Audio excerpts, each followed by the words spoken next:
Muy bien. En este tema vamos a hablar sobre el origen de los periódicos que fueron considerados como inicialmente como un escenario para las ideas y el inicio de las caricaturas. No las caricaturas que tú ves en la televisión, sino notas de humor, como podríamos mencionar quizá las historietas y todo eso. Que luego en algunos periódicos viene una sección dedicada especialmente para ese tipo de información. Entonces, tenemos que los periódicos surgen en la época colonial, cuando circulaban por las calles de la Nueva España y, bueno, por los llamados pregoneros. Entonces, tenemos que las personas que salían a dar informe, que antes las personas que salían a dar informes sobre las noticias más sobresalientes en esos tiempos y, bueno, alrededor de las calles. Entonces, llevaban en una hoja anotada la noticia y de viva voz tenían que gritarla para que fueran escuchados y de esa forma, bueno, enteraban a la gente de algo importante. Pasan los días, bueno, los meses y después de un tiempo ocurre lo que es la llegada de la imprenta. Esto fue en el año de 1539 y así es como se instalan ciertos talleres de impresión, con lo que se inicia la circulación de hojas como volantes, los cuales contenían información de lo que sucedía alrededor. Entonces, en enero de 1722, el clérigo católico y doctor Juan Ignacio de Castorena y Ursúa funda la Gaceta de México y Noticias de Nueva España, considerándose así como el primer periódico de México. Entonces, aquí tenemos una imagen de lo que fue el primer periódico llamado la Gaceta de México. Obviamente, pues bueno, ya no hay papel de periódico de pero ya no hay hojas de este periódico porque cabe señalar que si fue en 1722 para el 2020 que estamos, pues ya pasó bastante tiempo. Entonces, solamente es así una imagen que se consiguió para que ustedes observaran cómo hacen la letra, el dibujo, todo ya es diferente a lo que es un periódico de hoy en día. Entonces, en las colonias, el periódico se popularizó porque se adaptaba perfectamente a los requerimientos de hombres ocupados. Entonces, mientras a lo mejor iban de viaje, pues ya iban enterándose, como hoy en día también suele ser eso, ¿no? Entonces, la práctica del periodismo fue eficiente para la difusión de corrientes del pensamiento, entre otros grupos selectos de lectores que crecieron en número. Y conforme se fueron abatiendo los índices de analfabetismo también en todo el país. Acuérdate que ya habíamos platicado anteriormente que en México la mayor parte de la población era analfabeta. Y analfabeta dijimos que son aquellas personas que no saben leer ni tampoco escribir. Y entonces con la llegada del periódico, pues también todos estos problemas de analfabetismo se fueron eliminando poco a poco.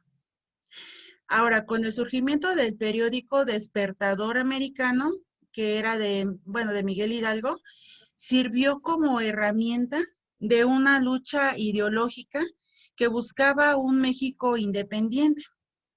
Y aquí tenemos igual una muestra de cómo eran sus letras y todo eso. Tenemos después que con la Constitución de 1824 se instauró, el régimen de la libertad de prensa.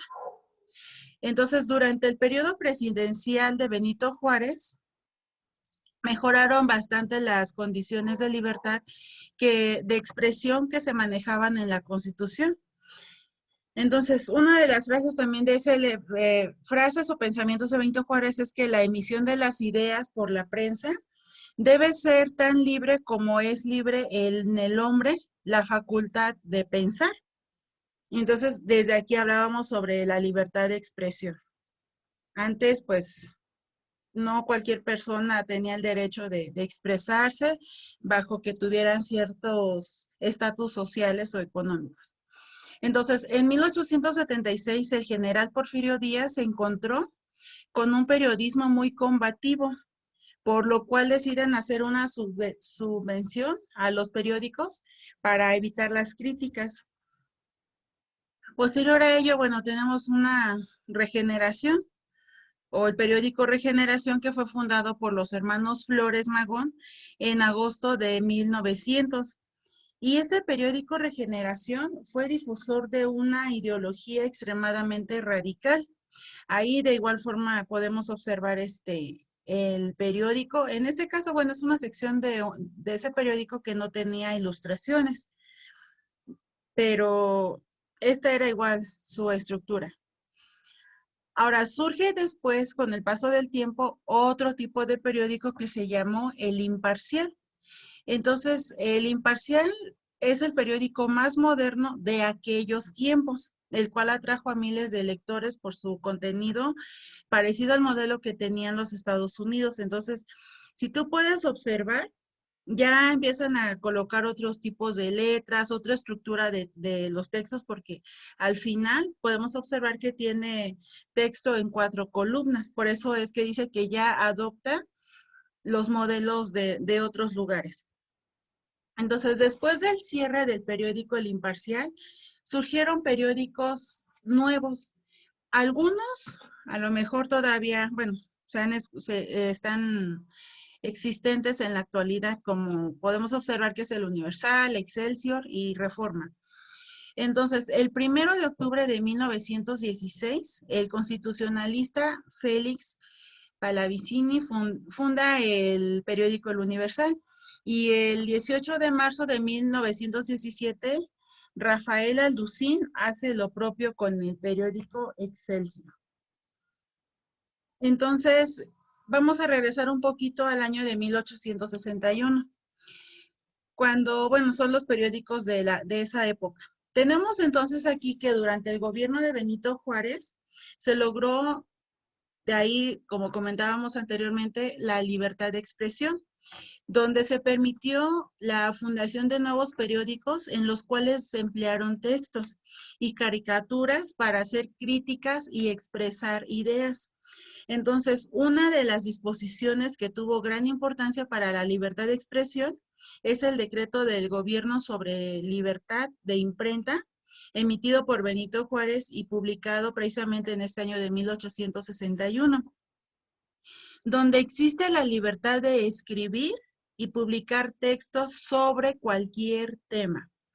Y solo, bueno, tenían una indicación de que solo se castigará a quien ataque la moral, los derechos de terceras personas, a quien provoque algún crimen o delito o perturbe simplemente el orden público.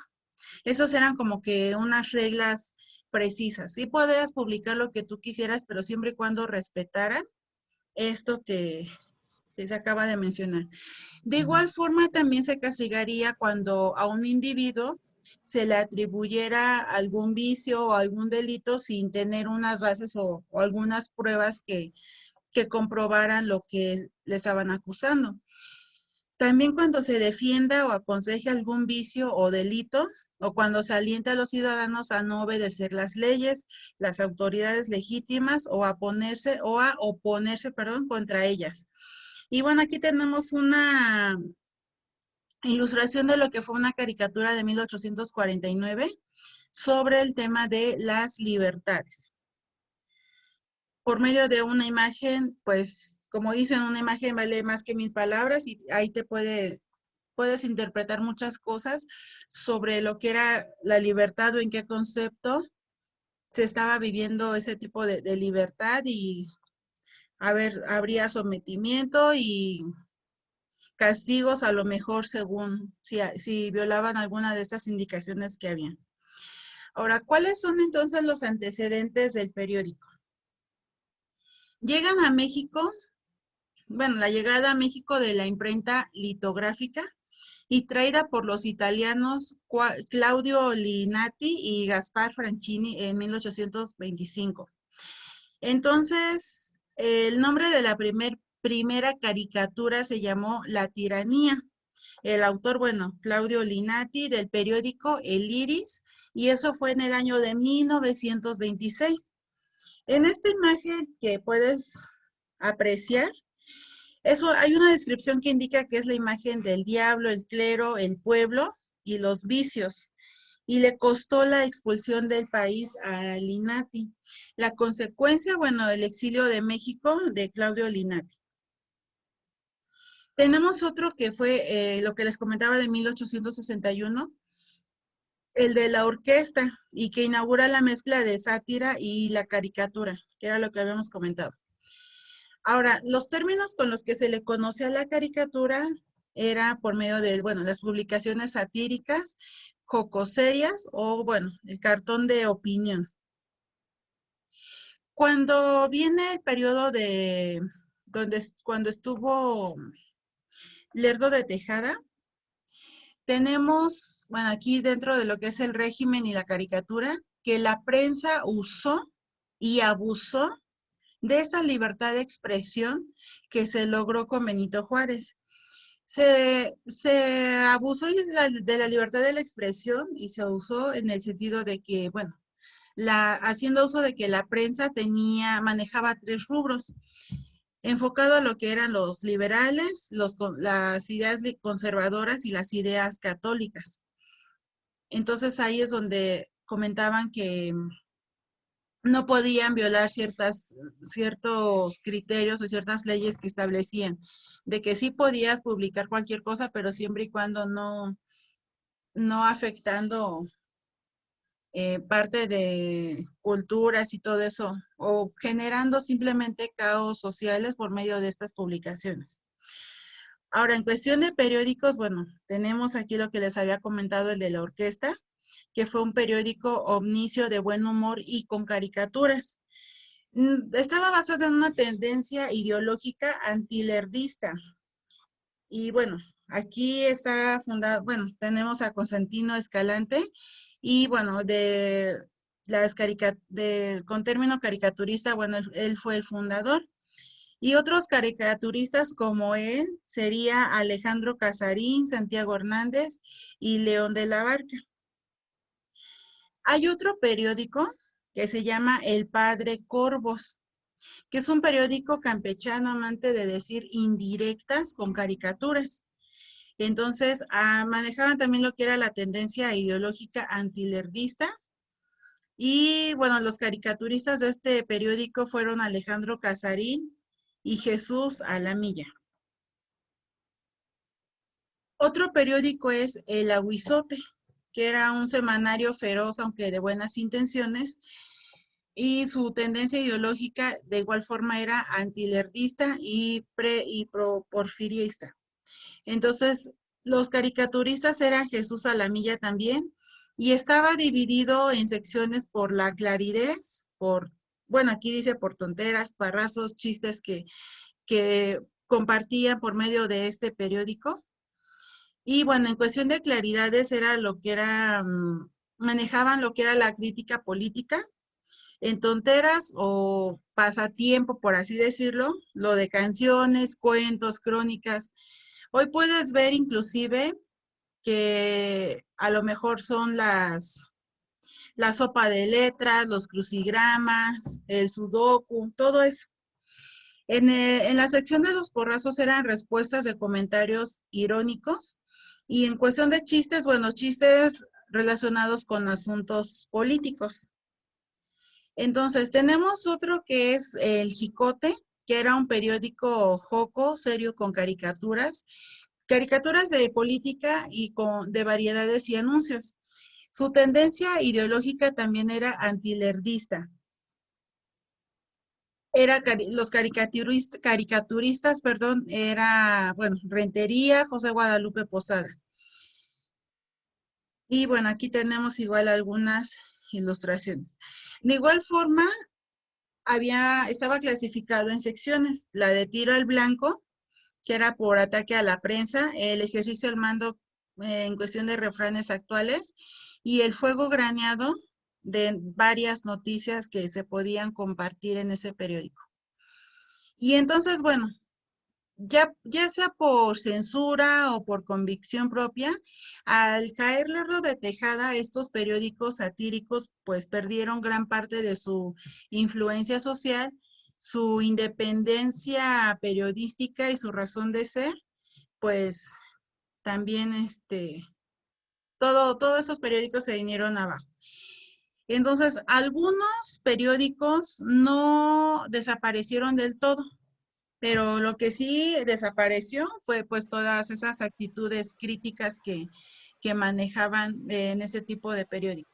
Hoy en día tú puedes observar que ya los periódicos, bueno, han cambiado, donde ya le agregan que las secciones de horóscopo, de entretenimiento, de deportes, la sección de finanzas, la sección de entretenimiento, que era lo que les comentaba, el tipo de entretenimiento ya no es como en estos periódicos que era enfocado indirectas hacia el gobierno. En este caso ya es sobre otras cosas muy, muy simples. Entonces, bueno, chicos, pues hasta aquí es el tema de los periódicos en México. ¿Tienen alguna duda al respecto de este tema? No, maestra. No, maestra. No, maestra. ¿Seguros? Sí, maestra.